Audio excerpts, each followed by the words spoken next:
so near yet so far, but not the result what the Indians would have wanted. This is the heartbreaking loss of Indian cricket team. Hello वड़कम सत श्री अकाल नमस्कार प्रणाम स्वागत आप सभी का review of test number 3 of Anderson Tendulkar trophy which is also known as Pataudi medal. तीसरा test match which is happened to be in a Lord's Cricket Stadium which is the Mecca of the cricket, also known as the controversial decisions likes of slope in this ground. So the game starts with England versus India. England winning the toss and elected to bat on a surface where there was no offer, no seam movement with no seaming conditions with no grass. England ने पहले बल्लेबाजी चुनी और 378 का बड़ा लक्ष्य बनाने में सफल रहे.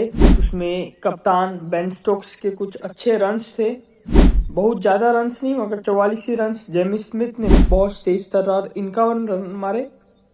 ऑयली पोप की 44 रन की अच्छी पारी मगर गेंदें खेली थी 104. और स्टैंड आउट बैटर रहे जो रूट जिनने 104 रन बनाए. जसप्रीत बुमराह ने उन्हें बोल्ड किया. 199 गेंद खेली और सबसे अच्छे गेंदबाज रहे जसप्रीत बुमराह, क्योंकि जब लॉर्ड्स की बात आती है, एक ऐतिहासिक क्रिकेट स्टेडियम की बात आती है, तो एक ऐतिहासिक गेंदबाज जिसने भारत को ही नहीं पूरी दुनिया को विश्व को हतप्रत करके रख दिया है, तो जसप्रीत बुमराह 74 रन देकर 5 विकेट लेते हैं, अपना नाम अर्जित कराते हैं ऑनर्स बोर्ड्स पर. और उसके बाद बहुत ज़्यादा साथ नहीं मिलता आकाशदीप का. जरूर आकाशदीप इस इनिंग में जो 378 रन बने इसमें वीक लिंक साबित हुए. 92 run with the economy of 4 in 23 overs. जरूर साथ मिलता है. मोहम्मद सिराज का 2 विकेट्स लेते हैं 85 रन देकर. मतलब भारतीय पेसर्स ठीक नहीं चले. आकाशदीप को विकेट नहीं मिला, मोहम्मद सिराज को विकेट मिला, तो उनकी इकोनॉमी ज़्यादा. NK. Reddy stand out bowler रहे जो पहले 2 विकेट्स लिए थे, जैक क्रॉली का और बेन डकेट का, जो पहले 2 विकेट लिए थे पहले सेशन में और भारत की कमबैक कराया था.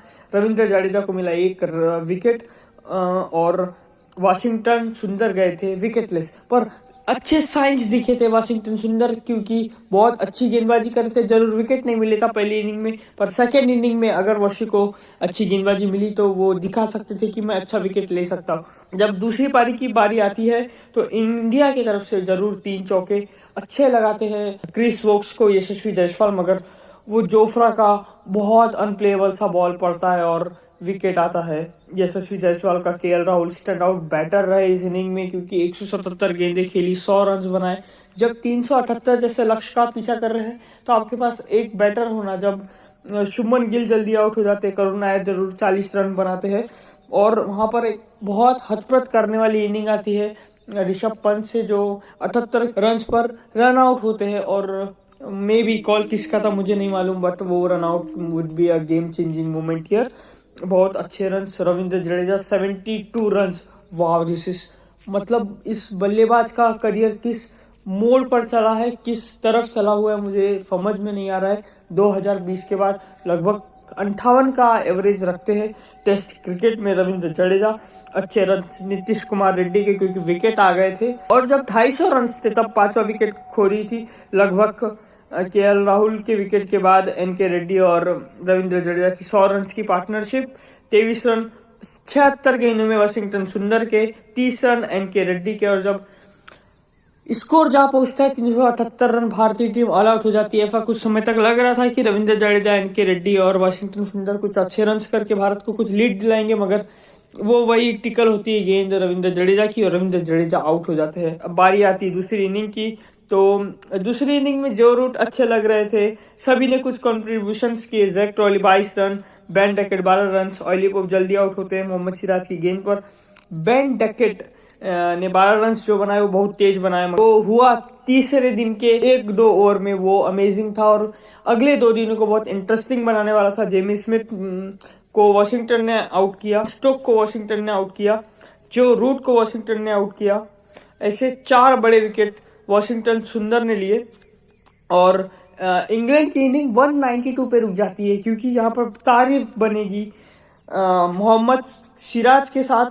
जसप्रीत बुमराह 2 विकेट शेयर किए, 1 विकेट नीतीश कुमार रेड्डी और 1 विकेट आकाशदीप को, मगर स्टैंड आउट बॉलर रहे यहाँ पर वॉशिंगटन सुंदर जो पहली इनिंग में बहुत अच्छे दिखे हुए थे, विकेट्स नहीं मिले थे और हमने कहा था कि ये विकेट के बहुत आसपास है। 4 wicket maximum 4 out of 10 wickets लेते हैं ऐसी कंडीशंस में जहां पर पेस बॉलर को मदद हो रही है, मगर स्पिनर ने वहां आके 4 विकेट लिया, which was very very fabulous to see कि वॉशिंगटन सुंदर जो भारत का 5वां-6वां गेंदबाज है वो 4 विकेट लेता है और 192 के नॉमिनल स्कोर पर जब इंग्लैंड की टीम को घुटने टेकने में मजबूर कर देती है भारतीय टीम, तो ऐसा लगता है कि लगभग 200 के नीचे का टारगेट इंडिया बना लेगी। परंतु जब बैटिंग करने आते हैं यशस्वी जायसवाल का वो रेड शॉट, पता नहीं पहले 2 टेस्ट के बाद यशस्वी जायसवाल बैटर को क्या हुआ है, जरूर वो एक कैच पकड़े थे जो कॉन्फिडेंस लिफ्ट अप किया था, मगर यशस्वी जायसवाल इस इनिंग में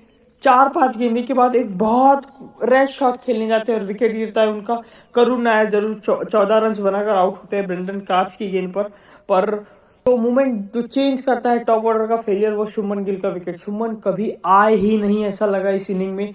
जरूर एक फुल टॉस पे चौका आया, मगर वो चौका भी बहुत कन्विंसिंग नहीं था क्योंकि वो फुल टॉस पे था और Shubman Gill was very in अ हरी। लगे ही नहीं कि शुभमन आए हुए हैं ये गेम खेलने के लिए, जल्दी आउट होते हैं ब्रेंडन कार्स की वो अंदर आती हुई गेंद। और यहाँ एम्पायरिंग का स्तर भी बहुत निचला हुआ, जैसे ही रूट के पैड्स पे बॉल लगती है तो पॉल राइफल विकेट नहीं देते हैं और जबकि भारतीय बैटर्स के पैड पे बॉल खेल की जल्दी से उंगली ऊपर करी करुणाय के लिए, शुभमन गिल के लिए, और फिर आकाशदीप भी वहीं पर आउट हो जाते हैं। And something to be worried about, भारतीय टीम ने आकाशदीप को क्यों भेजा पता नहीं। बेन स्टोक्स की कप्तानी और बेन स्टोक की बॉल पे आकाशदीप आउट होते हैं। अगले दिन आते हैं ऋषभ पंत के साथ केएल राहुल अच्छे दिख रहे थे। ऋषभ का विकेट आता है जोफ्रा की बॉल पे। फिर वहां पर ऋषभ के आउट होने के बाद केएल राहुल भी जल्दी आउट हो जाते हैं और केएल राहुल अच्छे दिखे, 58 गेंदें खेली, 39 रन बनाए। वॉशिंगटन सुंदर मात्र 4 गेंदें खेलते हैं और बहुत अच्छा कैच जोफ्रा आर्चर ले लेते हैं। उसके बाद द कमबैक की स्टोरी चालू होती है। 53 गेंदें खेली, एनके रेड्डी ने रन्स बनाए 13। जसप्रीत बुमराह ने 54 गेंदें खेली, रन्स बनाए 5। रन्स मैटर नहीं करते, वो 7 जो दे रहे थे। और 30 गेंदें खेली मोहम्मद सिराज ने, पर स्टैंड आउट बैटर रहे यहाँ पर रविंद्र जडेजा। 61 रन बनाते, 181 गेंदों का सामना करते और भारत को लगभग जीत दिला ही दी थी। वो मात्र 22 रन बचे हुए थे जब वो डल मोमेंट आया, जब डिफेंस किया मोहम्मद सिराज ने और वो बॉल स्टंप पे जाके गिरी। The man turn out into ice और दिल पिघल गया, दिल टूट गया और ये इंडिया टेस्ट मैच 22 रनों से हार गया। लॉर्ड्स में अगर जीत जाते ना भाई तो ये one of the greatest test victory होती है इस यंग टीम इंडिया के लिए। मगर hats off to this team India जिसने लाइट अप किए मूवमेंट, और जरूर आगे हो गई है इंग्लैंड इस सीरीज में मगर इंडिया ने दिल जीता है। Well done boys, do like this video, subscribe this video, and this is just a miracle batting resilience from Team India. Best of luck for the next 2 games in Manchester and Trent Bridge. Let's win those and have this series. Thank you so much.